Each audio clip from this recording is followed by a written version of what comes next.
Hello, I have chosen to do my presentation on the consumer rights.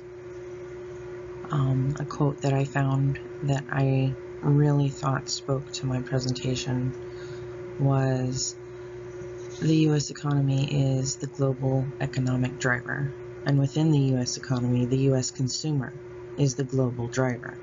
That was said by James P. Gorman.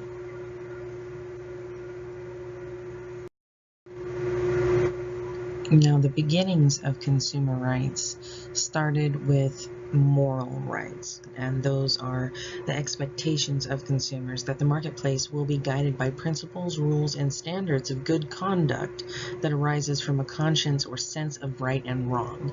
You'll find that definition on page 45 of the text. But basically, it's a general moral rights code, and some of those include being treated courteously, being sold products that are safe to consumers, and being assured of honesty from the merchants that you're purchasing from.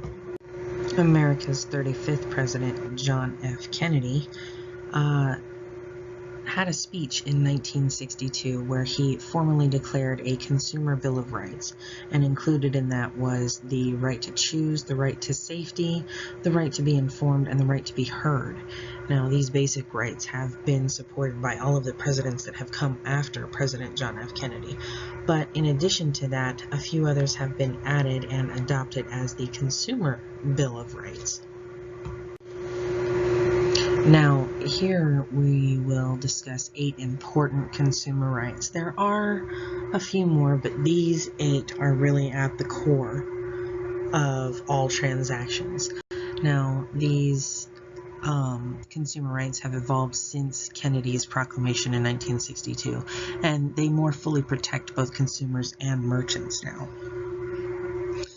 Again, you'll see the right to choice, the right to information, the right to safety, the right to voice, the right to redress or remedy, the right to environmental health, the right to service, and the right to consumer education.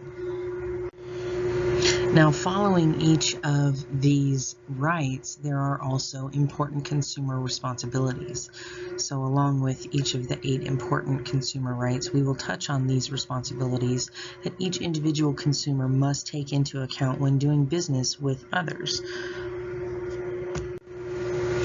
Now, first we'll discuss the right to choice, and of course, consumers have the right to be assured of access to a variety of products and services at competitive prices, and in areas where government regulation is substituted for regular open market activities, consumers have a right to be assured of satisfactory quality and service at fair prices.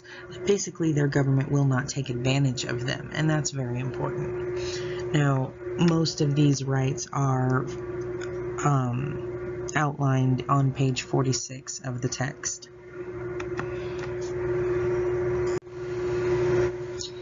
Now, some consumer responsibilities regarding the right of choice.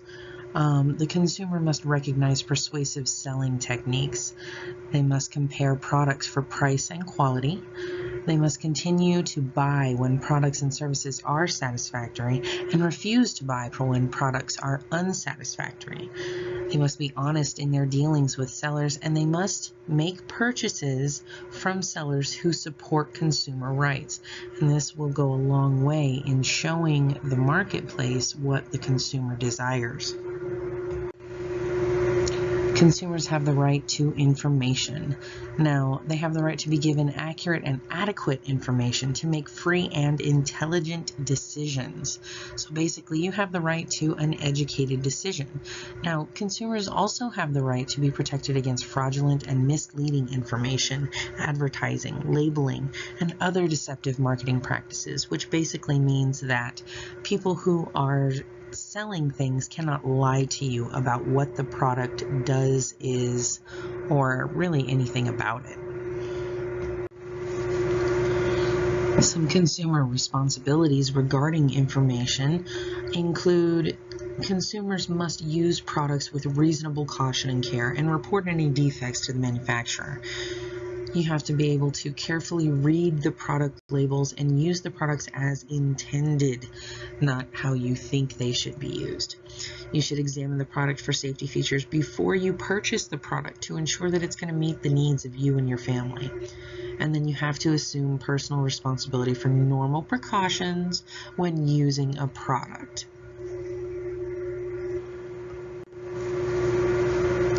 Every consumer has the right to safety. You have the right to expect that your health and safety, as well as your financial well-being, will be properly protected in the marketplace.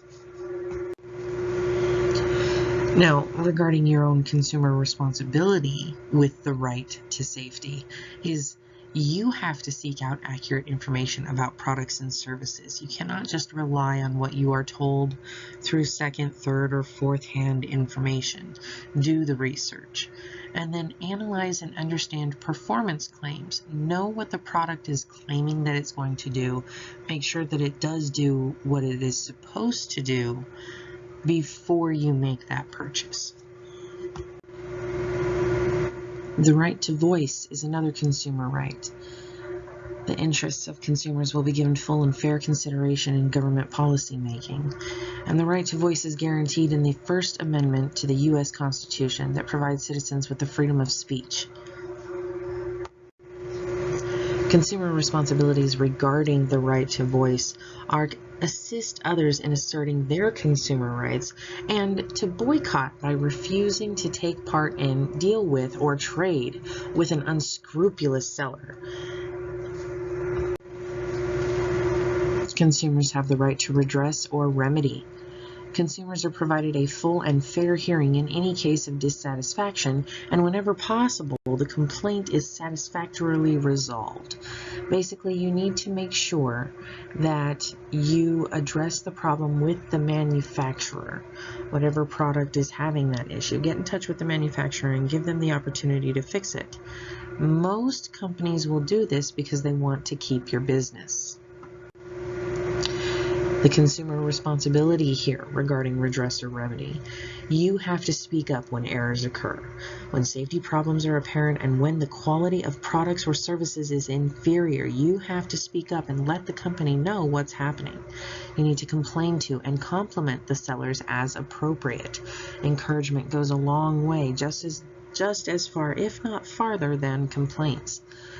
Make sure that you seek satisfaction directly from the seller before seeking other forms of redress. And, when appropriate, use the legal system to redress wrongs if the seller refuses to make it right. Every consumer has the right to environmental health.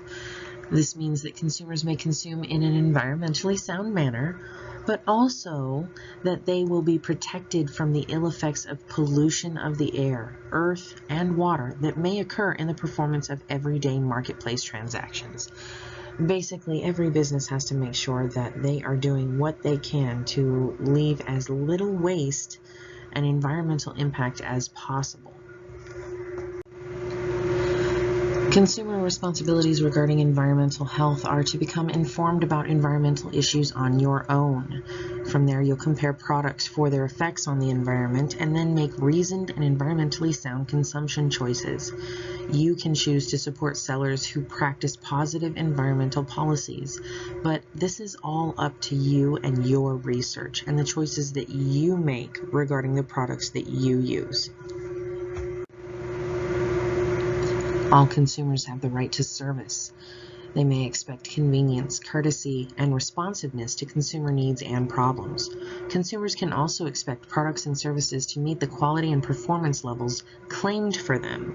Again, no false advertising is allowed, and service is a big part of business. If you can't keep your consumers and customers happy, they won't want to come back to you and do business with you again. Some consumer responsibilities regarding service are that you expect and demand good service. It's up to you to ensure that you get that good service. No one's going to do it for you. And if you're not getting the service that you think that you should explain that to the staff and to the manager. The only exception that I've ever run into is a restaurant called Dick's, where you go to be insulted while you eat. In addition to the responsibility of expecting and demanding good service, a consumer must compliment service providers where appropriate. Everyone loves to know they're doing a good job. A little compliment goes a long way. Every consumer has the right to consumer education. Consumers are provided the right to continuing consumer education, without which consumer citizens cannot enjoy the full benefit of other enumerated rights. This is kind of a long-winded way of saying you have the right to know about a product. Companies can put forth information that must be accurate and must be available so that prospective consumers can review that information and educate themselves regarding the product offered. Consumer responsibilities regarding this consumer education are to become more informed about how you get your money's worth in the American economic marketplace. You have to be an educated consumer. No one's going to do that but you. You have to learn how to assert all of the consumer rights, which means you must educate yourself on them. In addition to this, you need to support the efforts to have more consumer information and education programs accessible to all students and the public. Personally, I also feel that if you are a parent, it is your duty to impart upon your children these consumer rights and education regarding them. Teach them before they leave your home how to shop for different things, how to buy a car, how to buy a house, what is involved when signing a lease or other financial contract. These are all very important things. In conclusion, we all know consumer rights are very important. One thing that you might not know is that if you don't use your consumer rights, you will lose your consumer rights. Habits form. Know that as a consumer, you also have responsibilities. Just because you are purchasing something does not mean that you are innocent in the buying process. And above all, use common sense when making consumer decisions. That should be a given, but more and more we're having to say that. And then the reference that I used is a little bit of my own personal experience in conjunction with our textbook.